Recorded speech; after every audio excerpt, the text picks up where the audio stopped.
Welcome to Universal Man. My name is Mark Queppet, and I'm here to help you sharpen your masculine edge. And in today's video, we're going to be talking about how to overcome sexual dysfunction of the spirit.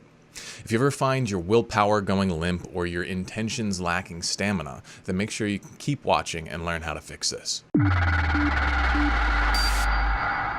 Welcome back, everybody. In the last video, I taught you guys a model for sexual transmutation that would allow you to basically use your extra sexual energy toward other ends. And in this video, I'm going to be extending this analogy so that you can learn how to diagnose and correct any sorts of issues that are preventing you from, making love to life. I think of these blocks as sexual dysfunction of the spirit. Basically, they're the things that will energetically or emotionally block you, keep you from showing up as a virile, powerful man who is capable of impregnating reality with his will. So we'll start by looking at erectile dysfunction of the spirit. And this would be where a man is unable to get appropriately aroused for meaningful and good goals or desires. So physical erectile dysfunction, that's when, the man's penis doesn't get enough blood flow to become appropriately erect so that he can, achieve intercourse, right? He's stuck limp and he can't get the deed done. In energetic terms, what this represents is when your will, your intentions, they do not have enough emotional or psychological force behind them for you to actually act powerfully, to actually thrust your intentions into reality through intentional action. So you see this all the time. It's people who, they've got this goal or that goal, and they might be really good goals, but they just can't seem to, get themselves to care enough, to get enough energy rounded up so that they can actually take some positive action and, make some progress. In other words, they're energetically flaccid, unable to, make love to life. So on the other end of the spectrum, you have what I would call premature ejaculation of the spirit. So regular premature ejaculation, that's when, you essentially orgasm before you achieve intercourse, or you orgasm way too early into intercourse, and it has this undesirable effect of keeping you from having the kind of union that you want. In energetic terms, this represents the person who constantly peaks before they actually follow through with whatever their goal is. So, you see this all the time where they have like some new hobby or fad or interest that they get really hyped up and excited on and excited about, and they're all about it for a little while, but then they just kind of taper off and they never really follow through. So this would be a case where they, expel all their energy too early and they have no sustain, no stamina. So what's the solution here? How do you fix the situation of either, lacking the appropriate arousal or having, too much to the point where you, blow it all off and, have no sustain? Well, I believe the answer is the very sexy virtue of temperance. Temperance is the ability to maintain a sober and balanced approach to things. It's making sure that you have, the right amount of energy to get the job done, but not too much that you, put yourself in a deficit later on. The way I see it, your brain can only produce so many motivational neurochemicals. Your brain can only produce so much serotonin, so much dopamine, okay? And so it's like you have this budget of energy inside of you. And if you don't spend it properly, then you're going to end up on one end of the spectrum or the other, where you're either, emotionally, energetically limp when you don't want to be, or you're way too aroused, and then essentially wasting your energy and robbing your future stamina or follow through.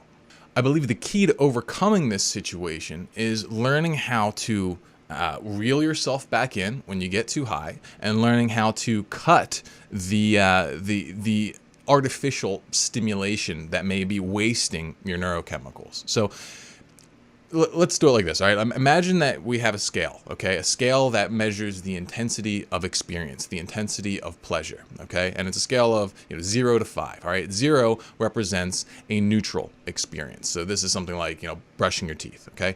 1 would be a mildly pleasurable experience, like, small talk with a coworker.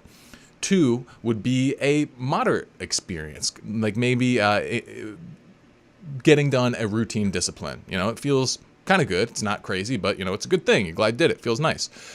3 would be a fairly stimulating activity. This would be something like taking a meaningful progress toward a goal you care about. So, if maybe you're on a 6-week weight training program and you have a great workout, that's a level 3 kind of stimulation. Or, if you're working toward this project or that project and you get a nice chunk of it done, that's a nice level 3 stimulation. Level 4 would be a very stimulating experience. So this would be something like an incredible meal, or going to a party, or having like a big breakthrough or a win in some area that really kind of brings you up to a rather emotional high.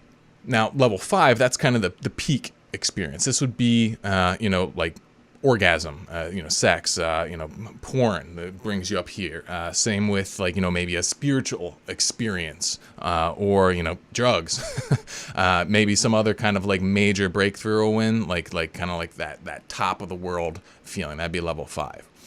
And I think what the problem is that we're really addicted to these 4 and 5 experiences, to the point where I think a lot of times we grasp at them in a way that actually sets us back. So if you're constantly grasping at 4 and 5 experiences, you're not going to be able to get those all the time in a natural, healthy way. What's going to happen is you're going to have to start artificially inducing them. So this would be turning toward things like porn, video games, excess media consumption, that kind of stuff. And when you do this, and you grasp at these things, you're spending those neurochemicals. And what that's going to do is that's going to have less of those neurochemicals around for the other stuff that you want. And so, for example, what this will lead you to is that state of spiritual erectile dysfunction, where you're limp when you don't want to be limp, right? But the other way that we'll get screwed up is then by trying to maybe you recognize this, okay, maybe you recognize that this isn't working out, and then you try to set some real goals, okay, some more meaningful goals, and get those peak experiences naturally. Well, if you do that and you get yourself too hyped up too early, you basically are impatient, right? You want to get to that next level. So you see this all the time with people in diets. They start a diet and they're on top of the world. They're telling everybody about it. They think they're so cool. And by getting so excited, they're essentially earning the reward and the pleasure without actually doing the work. And then what tends to happen to people like that? Well, they fall off the bandwagon, and then all of a sudden, they're back where they started. They didn't make the progress because they peaked too early. They had the premature ejaculation. So I believe the solution is to stop grasping at those level 4 and 5 experiences and instead focus on those 2 and 3 experiences, those, moderate to, stimulating activities, because this is where the real work of life, I think, is done. And the beautiful thing about when you're really focusing in on this level is that you don't have the big drop off afterward. You can sustain 2 and 3 activities. You don't have to, like when you have a big high, there's guaranteed going to be a fall off. You're going to have to spend some time at level 0 and 1 to recover.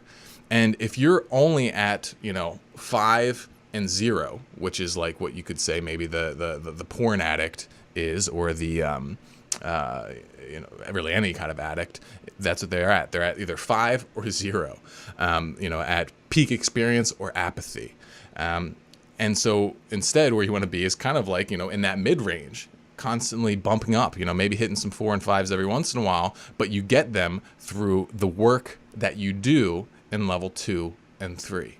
Ultimately, I believe it's this temperate, moderate approach that is the key to making sustained, meaningful progress in life. And also, believe it or not, it's the key to being passionate. There's a lot of value to be found in these lower end experiences, especially when they're lined up with good goals. It's really, truly satisfying to make consistent, even progress, rather than just to live on essentially an emotional roller coaster.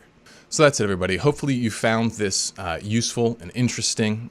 Please like, subscribe, leave a comment, let me know your thoughts, and I'll see you guys in the next one. Stay sharp.